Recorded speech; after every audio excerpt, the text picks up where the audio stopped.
दोस्तों, अगर आप बार बार किसी काम में असफल हो रहे हैं, बार बार फेल हो रहे हैं, इसमें घबराने की ज़रूरत नहीं होती।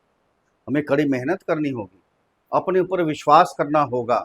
एक दिन अवश्य ही सफल होंगे, क्योंकि आत्मविश्वास और कड़ी मेहनत ही असफलता नामक बीमारी को मारने की सबसे बड़ी दवाई है। यही हमें एक सफल व्यक्ति बनाएगी। नमस्कार दोस्तों, मैं आचार्य राकेश वशिष्ठ, एस्ट्रोलॉजर, न्यूमेरोलॉजर, वास्तु एक्सपर्ट। आप सभी का स्वागत है आपके अपने चैनल एस्ट्रो राकेश जी पर।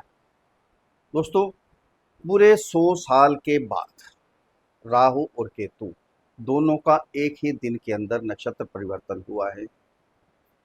20 जुलाई को राहु पूर्व भाद्र नक्षत्र के द्वितीय चरण में पहुंचे हैं और इसी दिन केतु पूर्व फाल्गुनी नक्षत्र के चतुर्थ चरण में पहुंचे। जब भी बड़े ग्रह नक्षत्र परिवर्तन करते हैं, राशि परिवर्तन करते हैं, यानी गोचर में बदलाव आता है, तो सभी राशि के जातकों पर इसका असर होता है। किसी पे अच्छा होता है, किसी पे बुरा होता है। आज पता करेंगे कि कर्क राशि वाले जातकों के ऊपर इसका क्या प्रभाव पड़ने वाला है, कितना अच्छा पड़ेगा, कितना खराब पड़ेगा, कहाँ सावधान रहना है, क्या उपाय करने हैं। अंत में चुप उपाय भी आपको बताएंगे, उनको भी फॉलो कीजिएगा। दोस्तों, राहु क्या है? चतुर, चालाक, चौकन्ने, कूटनीति, बड़े बड़े प्लान बनाते हैं। जो हमारी इच्छाएं होती हैं, जो हमारी डिजायर होती है, सभी डिजायर को पूरा करते हैं राहु। बहुत कुछ देते हैं। अगर राहु हमारी जन्म कुंडली के अंदर अच्छे हैं तो माला माल कर देंगे, रंक से राजा बना देंगे। अगर जन्म कुंडली के अंदर हमारे राहु पीड़ित हैं, खराब हैं, तो बहुत ही बुरे फल देंगे। इसके लिए सबसे पहले हमें क्या करना है? जन्म कुंडली का विश्लेषण करवाना है। राहु खर्च करने का तरीका बताते हैं। देते भी बहुत कुछ हैं, शुक्र भी सब कुछ देते हैं, शनि भी देते हैं, गुरु भी देते हैं, राहु तो सब कुछ देते हैं। साथ में खर्च करने का तरीका भी बताते हैं कि फ्यूचर में आपके लिए क्या करना है, बच्चों के लिए क्या करना है, सेविंग क्या करनी है, अपने ऊपर कैसे खर्च करना है। ये राहु का काम है। बहुत बड़े बड़े प्लान बनाते हैं। जो भी इच्छाएं होती हैं, इच्छाएं पूरा कर 100% पूरी करते हैं। ये अपनी इच्छा हुई राहु की, अमृत चखने की, समुद्र मंथन हुआ, अमृत कलश निकला, अमृत चखने की इच्छा हुई कि अमृत चखना है। क्या किया? प्लान बनाकर अमृत चखा, अपनी गर्दन तक कटवा दी। इच्छा तो पूरी कर ली अपनी। यही काम करते हैं राहु, हमारी सारी इच्छाएं पूरी करवाते हैं। और केतु क्या है?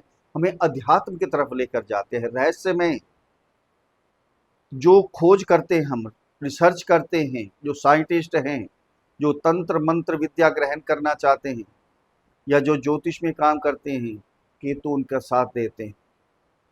रहस्य में जितनी भी चीजें, सारी चीजें केतु के द्वारा है।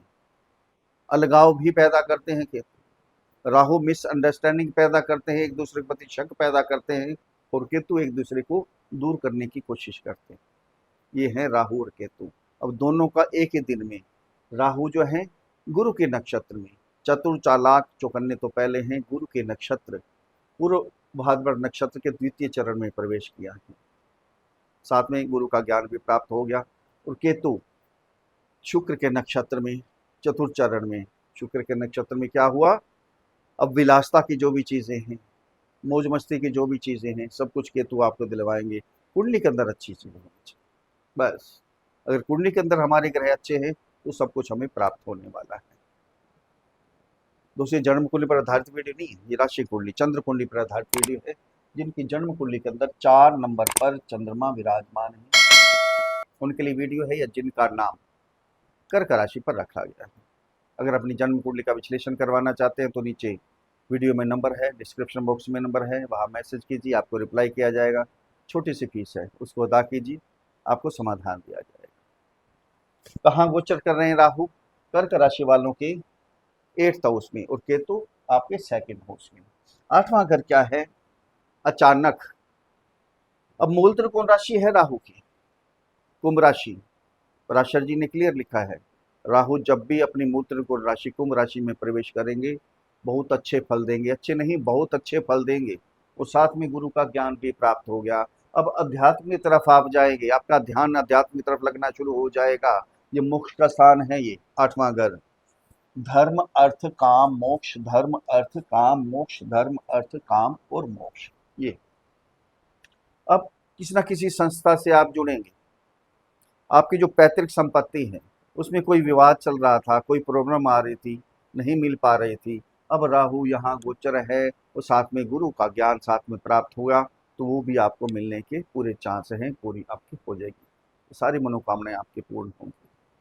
जो रिसर्चर हैं, जो पीएचडी कर रहे हैं, साइंटिस्ट हैं, जो तंत्र मंत्र विद्या ग्रहण करना चाहते हैं, केतु की भी दृष्टि यहीं आ रही है, राहु यहीं बैठे हैं, उसमें 100% आप सफल होंगे, कोई भी परेशानी नहीं होगी। अचानक कुछ ना कुछ आपको प्राप्ति होने वाली है, कुछ ना कुछ आपको मिलने वाला है। 3 दृष्टियाँ होती हैं राहु की और 3वीं दृष्टि केतु की होती हैं, 5वीं 7वीं और 9वीं दृष्टि। यहाँ से दृष्टि आपकी 5वीं जाएगी आपकी 12th हाउस, मोक्ष के स्थान पर, आध्यात्मिक तरफ आपका ध्यान, मेडिटेशन करेंगे। जो विदेश जाना चाहते हैं, काम रुके हुए थे, इमिग्रेशन में दिक्कत आ रही थी, प्रॉब्लम हो रही थी, वहाँ कोई भी रुकावट आ गई थी, सारे काम आपके हो जाएंगे।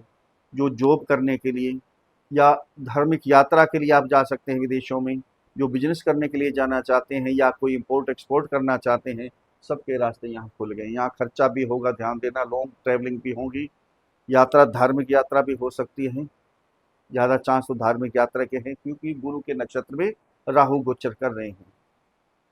खर्चे पे थोड़ा सा कंट्रोल करना आपके हाथ में है, कमाई होगी, बहुत कुछ देंगे। यहाँ से राहु की दृष्टि साथ में आपके 2nd हाउस में, धन बहुत एकत्रित करेंगे, सेविंग बहुत होगी, कुटुंब का स्थान भी है, वाणी का स्थान भी है, सबसे मेन चीज राहु, यहाँ वाणी पे आपने कंट्रोल करना है, अग्रेसिव वाणी नहीं होनी चाहिए, बड़बोलापन नहीं होना चाहिए, ध्यान रखना है, कुछ ऐसा ना हो कि कुटुंब से आपका मनमुटाव हो जाए, परिवार से आपका मनमुटाव हो जाए। ये थोड़ी सी संभल लेंगे, थोड़ी सी सावधानी बरत लेंगे तो आपको बहुत कुछ मिलेगा, धन बहुत मिलेगा, पैसा बहुत आएगा, सेविंग बहुत हो जाएगी। माता का, प्रॉपर्टी का, घर का माहौल, घर के सुख कैसे मिलने वाले हैं, यहाँ प्रॉपर्टी 100% आप खरीदेंगे। कोई भी डीलिंग होने वाली थी, नहीं हो पा रही थी, अब राहु वो डीलिंग करवाएंगे, चालाकी से, चतुराई से कुछ ना कुछ काम आपके निकालेंगे, आपका काम हो जाएगा। माता से थोड़ी सी दूरी मत करना, अलगाव मत करना, ये ध्यान रखना है, मिसअंडरस्टैंडिंग पैदा कर सकते हैं राहु, ये थोड़ी सी आपने केयर करनी है। घर के सुखों को बढ़ाने के लिए बहुत कुछ करेंगे, कुछ गाड़ी खरीद सकते हैं, ज्वेलरी खरीद सकते हैं, फर्नीचर खरीद सकते हैं, एसी वगैरह कुछ भी खरीद सकते हैं, कोई इलेक्ट्रॉनिक चीज़ें खरीद सकते हैं, बहुत अच्छा होगा आपके लिए। घर चेंज भी कर सकते हैं, चेंजिंग का भी राहु मतलब क्या है, चेंजिंग है, रेनोवेशन करवा सकते हैं, कुछ ना कुछ बदलाव घर में हो सकता है आपका। अब केतु की बात करते हैं, केतु आपके 2nd हाउस में है, वाणी पे कंट्रोल कर ले बस, और कुछ भी नहीं चाहिए, सब कुछ मिलेगा, केतु बहुत कुछ देके जाएंगे आपको। यहाँ से केतु की 5वीं दृष्टि जाएगी आपकी 6th हाउस में, जो कर्जा लिया हुआ है, जो लोन लिया हुआ है आपने, सारे लोन उतर जाएंगे, सारे कर्जे उतर जाएंगे। जो शारीरिक कष्ट भी चल रहा था वो भी दूर हो जाएगा। यहाँ शत्रुहंता का भी काम करेंगे, जो विरोध में लोग आ गए थे वो भी दूर भागेंगे। यहाँ से 7वीं दृष्टि आपकी 8th हाउस में क्या होगा, 8th हाउस में जाते ही अध्यात्म की तरफ आपका ध्यान, किसी न किसी संस्था से आप जुड़ जाएंगे अपने आप ही। फिर कैरियर के स्थान पर 9वीं दृष्टि, कैरियर को आगे बढ़ाने के लिए केतु बहुत काम करेंगे। जो चीज़ आपके समझ में नहीं आ रही थी, अब केतु सारी चीज़ें वो खोज निकालेंगे, रहस्यमय है ना, रहस्यमय जो भी चीज़ें थी सारी आपके सामने आ जाएंगी, कैरियर को बहुत आगे बढ़ा के लेके जाएंगे। दोनों का नक्षत्र परिवर्तन कर्क राशि वालों के लिए वरदान साबित हो रहा है, थोड़ी सी सावधानी तो बरतनी ही पड़ेगी, सावधानी बरत लेंगे तो आपके लिए बहुत ही अच्छा होने वाला है, बिल्कुल समझ लिए लोग ट्रिल लगने वाली है आपकी।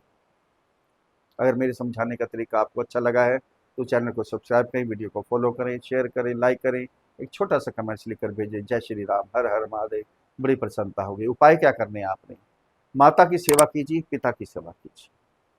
आपकी राशि के स्वामी चंद्रमा है, माता पिता से आशीर्वाद लेते रहिए, इसी में कल्याण होगा आपका। 7 ग्रेन्स सतनाजे का दान करें, पक्षियों को दाना डालें, कल्याण होगा। असहायों की मदद करें, किसी न किसी संस्था में जाकर, वृद्धाश्रम में जाकर, वहाँ जाकर बुजुर्गों की सेवा करते रहे, कल्याण होगा। जो स्ट्रीट डॉग हैं उनकी सेवा करते रहें, अपने ससुराल से बना के रखें, इन लाज से बना के रखें, कल्याण होगा। फिर मिलते हैं अगली वीडियो में, तब तक के लिए हर हर महादेव।